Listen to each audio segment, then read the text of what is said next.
welcome to Turn the Page, the official podcast of the Syosset Public Library.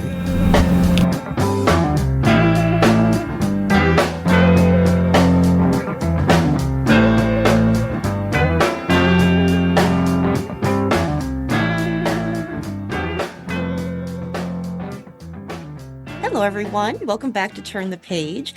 I'm your host today, Jen, and I am joined by a man working in film, doing so many interesting things. He sort of reached out to me, I want to say like a year or two ago, and we've had a lot of interesting collaborations for the podcast. I'm so excited to finally get to talk to him. So let's get right into it. Welcome. Could I ask you to introduce yourself, please? Sure. My name is Dan Gurlitz. I am a born and bred Long Islander, born and raised in New Hyde Park, spent a little time in Queens, and then about 20 years ago moved back to Long Island and currently reside in Port Washington. Thank you for coming to the show and talking with me. I am very excited to talk about your career in film and all of the things that you do with Soundview Media Partners. But before we do that, I'd love if we could talk about what brought you to film in the first place. What is your personal evolution as a film watcher, a film fan, perhaps? What sort of got you interested? Accident. It was all by accident. It was, I'm going to give away my age here.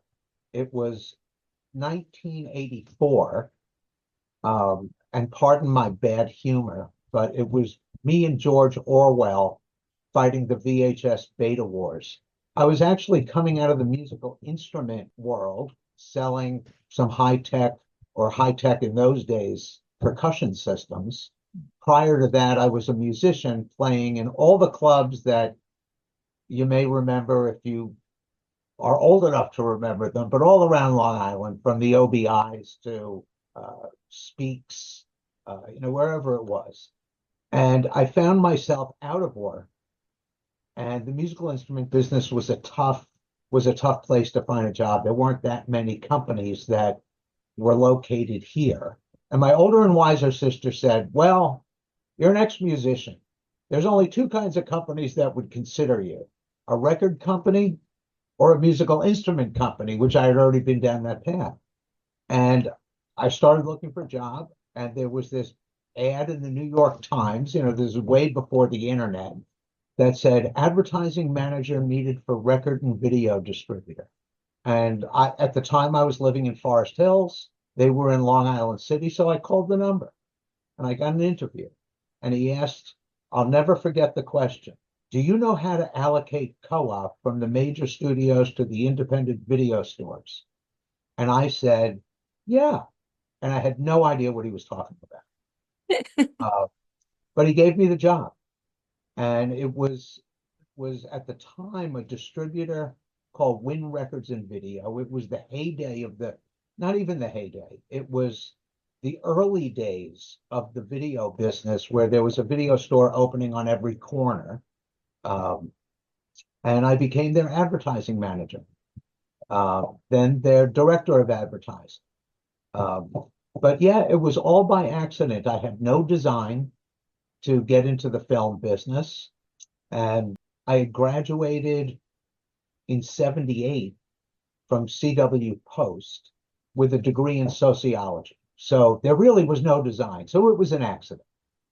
Wow, I love that. Like most of the best things happen by accident, I'm convinced, because Yep. I did not intend to be a librarian. So here we are. Great. Yeah, so talk a little bit about your journey to Soundview Media Partners. Beyond what you've told us, you do a lot of things with them. You have the representation side, direct sales, publishing, and consulting. How did this sort of organization sort of develop from what was the inception? The inception was this. I spent about 15 years as a sales rep for various film distributors, what you might call labels. If it was the record business, you would call them labels. Some of them you heard of, some of them you never heard of, but they were all on the independent side as opposed to the major studio side.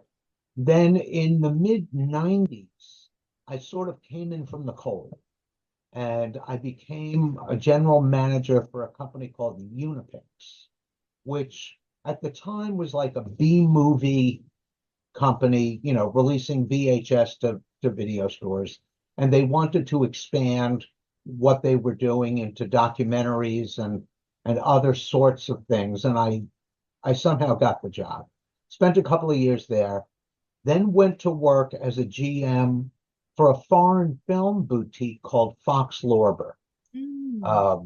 That begat a company called WinStar, which begat a company called Wellspring.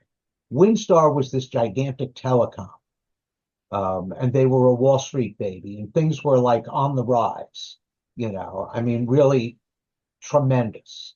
But then things started to deteriorate for that phone company, and I could see the writing on the wall. I had two new babies, and I was like, I can't stay here. So I took a job with a company here in Port Washington at the time called Koch Entertainment. They were a CD distributor, big, $150 million a year. And they found themselves in the video business sort of by accident. They had a particular record label that released a performance film by Eddie Izzard, and that film exploded in the video market, right? And they came to the determination that selling CDs was very different than selling video. They looked alike, sort of, but the process of selling them was very, very different. So I moved the family to Port Washington and took that job with a 5-minute commute. It depended, it could be 6 minutes if I got caught at the light. I mean, it was fantastic. That company, Koch Entertainment, became Entertainment One, which still sort of exists as a production company out of Canada. And I stayed there for 7 years. And when the Canadians bought the company, we did not see eye to eye, me and the board. So I departed in 2010, the end of 2010, and I started looking for a job. But that was going to be difficult. I was a high-end executive, very out there in the press. And within 30 days, I said, I'm not going to find it. I'm going to start my own business. So I set up all the paperwork to create Soundview Media Partners, and I decided to become a sales agent for documentarians who had completed a film but needed to establish distribution. People thought I was out of my mind. Well, it's 14 years later, and I have put about 600 films into the market in 14 years. And that's still part of what is a 3-division company, despite it being me, or as I like to say, 5'6" and bald. And I've expanded. I handle some feature documentaries. I know you interviewed the folks from Lita, which is sort of a unique horror film, and stuff. But then in 2015, so 4 years into it, 5 years into it, I entered into what's called the non-theatrical licensing business. That's predominantly universities, but it's also organizations that are looking to hold a screening of some sort on a film, and they need what's called public performance rights. And I'm currently representing just around 700 titles in that world. My website, they're all there. Universities go on, they click the button to buy a license, and then the film gets delivered either as a DVD or a Blu-ray or as what's called a digital site license. We send the digital files. Now, during the course of all of this, I know it sounds very complicated, right? During the course of all of this, I was consulting for a publisher of a magazine called Video Librarian.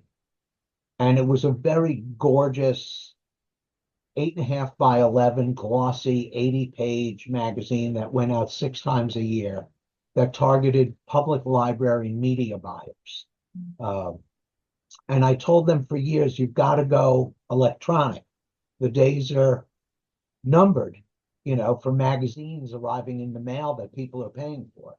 Um, but they didn't want to do it. They didn't believe that the infrastructure, would support it. Um, and then in 2019, they contacted me and said they wanted to retire and shut the publication down, right? And I tried to buy them, but their P&L didn't really look good because printing thousands of glossy magazines was costing them crazy money. Um, so I didn't want to buy it at that point. And they went and sold their website to somebody else, and it still exists. Um, and I've considered myself to be a hole jumper, HOLE jumper. Um, when I see an opportunity, I jump through the hole. Uh, so that was in November of 2019. By February of 2020, I launched the Soundview. The Soundview is a newsletter that goes out. It's electronic, it's interactive. Um, it started out very small, a few ads and some film reviews. Um, that's now going to 15,000 subscribers. It's free to read. It's advertising supported, right? The film companies buy ads every month. It goes out every month. Um, and it is focused primarily on independent film of every genre, not just what Soundview specializes in, really. And I have writers all around the world, from Croatia to India to New Jersey, um, who write the reviews, um, and feature stories. There's always some kind of feature story that, or two in every issue. And subscribing is easy. Again, it's free. So so it has grown dramatically. I think I'm coming up, the November issue will now be our 58th issue. Um, and and it's a lot of work. I mean, part of it is a labor of love. I've learned to love the independent film world. I've had a 40 plus year career. So I owe a lot. Raised two kids, live in our suburban Splanch. Um, Splanch, by the way, seems to be quite unique to Long Island. Is it? Yeah, I mean, we all sort of kind of know what they are, Yeah. you know. But if you talk to somebody from the Midwest, they're like, "What are you talking about? A splanch?" You know.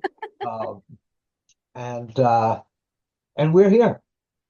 Kids are one is out of college, one will graduate in December. Um, I will be sort of out of the woods, and we'll have to figure out the rest of our lives. Um, but Yeah, that's a turning that, point. that's sort of so. Soundview, to answer the question, is a multi-divisional, three-division company, um, that has a very large social media footprint. Please follow me on LinkedIn. I think I'm coming up on 19,000 followers there, Wow. which I always laugh at. I'm like, really? There's 19,000 people who follow me, you know, whatever. It's fun. And it's a very active platform for me. So, uh, Yeah, that's sort of where we first touched base on LinkedIn. And I'm pretty new to it, but it's brought me a lot of interesting opportunities such as this. Because, yeah, I think at this point I've interviewed five or six filmmakers and associates related to titles. There was Lita, All Wigged Out, Mark, A Call to Action recently, Final right. Fight, and Enter the Drag Dragon, which I loved all of them. They're such interesting titles that brought so much to me. Um, Interestingly, on top of Soundview, mm, or in a way related to Soundview, I represent a company with a library of about 6,000 films available for digital. mm, And that gets roped into my workflow somehow. Um, but I'm handling about 70 platforms for them, from Fandango at Home, which was formerly known as Voodoo, um, to Criterion Channel to Shudder for the horror movies. So it's a busy life. Yeah. Well, you just uttered two of my favorites in the same breath. We are huge Criterion fans and Shudder fans in our household. So Criterion, the label, is very different than Criterion Channel. mm-hmm. They're owned by the same people. I think they're owned by Janus Films. But Criterion, the label, sort of reissues these high-end Blu-rays and DVDs of very classic movies. Criterion Channel is a subscription streaming company that handles some of the Criterion label stuff, but also acquires, I sell them a lot of 1980s horror films that have been remastered. Yes. And I always laugh because some of them don't seem like Criterion, the label sort of things, but their audience really likes it. Yeah. Yeah, we are fans of both the label and the streaming service. And I do think it's really interesting that they have expanded because they've always done, I guess culturally significant or historically significant films. And I think that just has come to mean a lot. It's a much more expansive definition of what does it mean to be culturally significant now, I think. Right. When you think about a film like Maniac Cop, from the 1980s, and you say, well, I guess that's culturally significant. And it's sitting next to Citizen Kane, so. Yeah, exactly. A little different. Many years ago, when I was at that company, Wellspring, and again, the company was going downward, and we were having trouble meeting payroll. And we had the Fox Lorber Library, which was all classic foreign language films. We had the Francois Truffaut library and that sort of thing. But hidden in there were these two John Woo films from his days in Hong Kong. And they were called The Killer and Hard Boiled. Oh, wow. Right? And we had promoted them as the highest BPM films in the history of motion pictures, right? And I made that up. I take full credit for the term BPM. And people would say, it was a great log line for selling something. They would say, what's BPM? And that stood for bullets per minute. But we were going down the tube as a company, and we licensed the films originally to Harvey Weinstein for an enormous amount of money, which he paid. And he never released the films. We took them off the market. We had sold hundreds of thousands. He never, released them. Then that deal expired.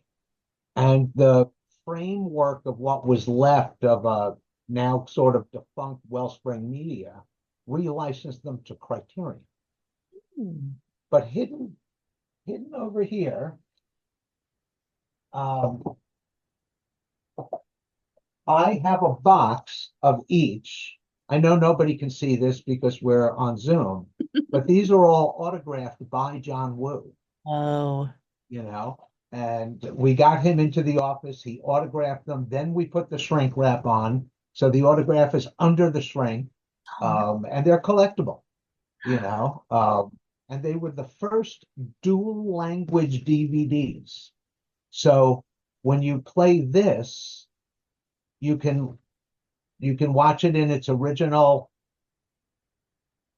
I guess it's Cantonese, language, or you can turn on the secondary audio and get the dubbed versions. Oh, wow. And it was a big to do, That is fascinating. Yeah, really not just like a cultural landmark, but a technological sort of format landmark. That's really cool. I can remember. It was right around 1997 when DVDs were starting to come out.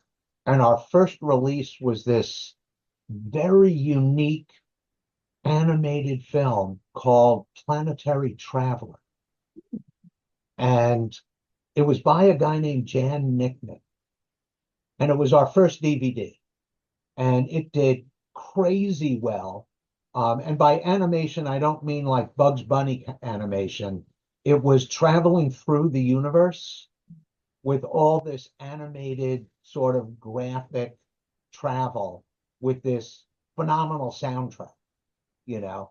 Um, so that was Planetary Traveler. I wonder if it's still around. Um, it probably is. Fascinating. Yeah, I'm writing down so many titles that I have to check out just from this talk. So Oh, yeah, you know, a funny part of that story was when I left Wellspring, and the company got sold to a gentleman whose name I don't remember, and he couldn't really resurrect it, and he sold it again. And you know who bought it? Steve Bannon. oh my gosh. Wow. And years later, I got a call from the Wall Street Journal. They wanted, I guess they were doing background stuff on Steve Bannon, and they wanted to try and understand why he would have bought a company that specialized in like Tai Chi videos. Yeah. And I was like, I have no idea, Yeah. but he sold it off for parts, you Oh, know. So good gosh. Yeah, a lot of interesting stories brushing up against, yeah, really, let's say interesting people. So, yeah, very well, the whole filmmaking community is interesting. yeah, Yeah, for from sure. the filmmakers to the distributors, it's a very large business with a very small community. Yes. Wow. So what is upcoming for you? Do you have any titles you're currently working on? What is in the works for you right Well, now? I'm working heavily on Mark, A Call to Mhm. Action. Mhm. That just released last week, and it's off to a roaring start. Great. Um, so, people can listen to that archived podcast with Ron Small, the director. Um, and then I just signed a deal called The River, which is not available yet. Um, the filmmaker just contracted me to be his agent. It's it's a really interesting film. It's a band. It's a live performance with aerialists and dancers and all of that thing. But simultaneously, it's a documentary about the convergence of three big rivers in the Deep South. Oh, wow. So it's sort of abstract and psychedelic. Nice. Uh, but music related films can do quite well. Mm. Um, and before we run out of time, I would just like to say that for those listeners who think DVD is dead, they are so wrong. Yes. Um, my data still shows physical media at 60+% of the business. Really? Oh, So a lot of companies don't want to do physical anymore. They don't want the inventory, blah, blah, blah. I have found that in many cases, that's actually where the money is, partially due to public libraries. oh, yes. There's approximately 27,000 public libraries in the country, um, and they buy physical media. Some buy more than others. Some departments are bigger than others. But here in Port Washington, I don't know what the square footage of the room is, but it's a pretty big room. And you can go in and borrow audio and video, physical media at no cost, and they buy physical media. And, when you think about it, in the heyday of the video business, there were 40,000 storefronts, from the little tiny guy on the corner to Blockbuster, right? Well, okay, maybe there's 10 now, right? And there is actually, I think, a Blockbuster still alive in Florida, Yeah. one location. Um, but there's 27,000 public libraries. So they have absorbed a lot of that critical mass. Yeah. Yeah, absolutely. And from the point of view of a librarian working in a media department, yeah, we lend out physical media all the time. Yep. It is still going out. People are still watching it. Like not everybody wants to be on the streamers yet. Like we haven't really reached that point And yet. there's this huge resurgence going back to physical media. I Mhm. mean, you saw it a few years ago with vinyl, Mhm. right? All of a sudden, people were buying vinyl like crazy, right? I know both of my kids, they're 22 and 24. They both have record players. They Mm. collect very different kinds of music. My daughter is a dramaturge, so every musical on vinyl that she can get, she's got. And my son is more of a contemporary, I mean, he's got all the mega band stuff that gets reissued, but I mean, it's very, so now we're seeing this resurgence for physical media on film, partially because it's collectible, partially because, you start watching something on whatever streaming platform and you go back 3 days later and it's gone. And it's because their license expired and it went away. Yes.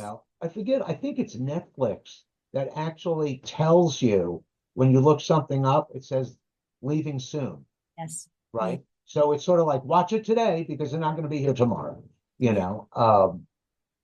but that resurgence, and I read recently, and I almost can't believe this. There's a resurgence in people buying VHS, Oh, wow. which I find really interesting because unlike a DVD, which theoretically will last forever, VHS deteriorates. So if you have an old Disney VHS and it's been in your, humid basement for the last 20 years, it might not look so good. Yeah. But people, I mean, I read in this article, if you have old VHS that's still in the shrink wrap, so it's new in theory, but it's 25 years old, right? Some of these collectors will pay really big money. So somebody sold a copy of the original Rambo for over $1,000. Oh my God. And I was like, seriously? You can watch that on TV. But Yeah. they want VHS didn't have it, but DVDs specifically, there's a lot of bonus material. Sometimes they're in very collectible boxes with booklets or whatever the case may be. And people buy them, you know. Yeah, we still buy them, and I think like we and others were just getting sick of being burned by the streamers in the way that you described. Because even, back in post-college, I would buy some film streaming on like Apple, let's say, iTunes.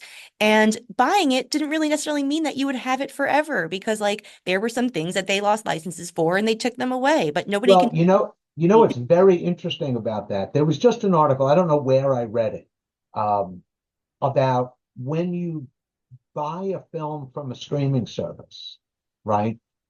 Do you actually own it? And the answer is not really. And I'll give you the example. If you are a streamer of, let's say you use Fios, right? Just your cable VOD, and you buy a film, it's $20, right? Then you move, and you move to an area that Fios isn't servicing, right? So now you get Optimum, right? Well, you didn't actually download the film to your hard drive. You bought it and it went into your Fios locker. Now you don't have a Fios account. It's like having a locker where somebody changed the lock. You can't get to it, right? And that's become a reason why people buy physical media again. Yeah. One thing about a DVD or a Blu-ray, as long as you have a player, which granted, they're so cheap. DVD players you can buy on Amazon for like $50, Yep. Yeah. right? Um, but a lot of people have given up their DVD players. Yeah. I know I have a relatively new computer. All my computers for years had DVD drives, CD and DVD drives. Now they've taken those out. So you have to get like a little outboard thing that plugs into your USB. I have one floating around.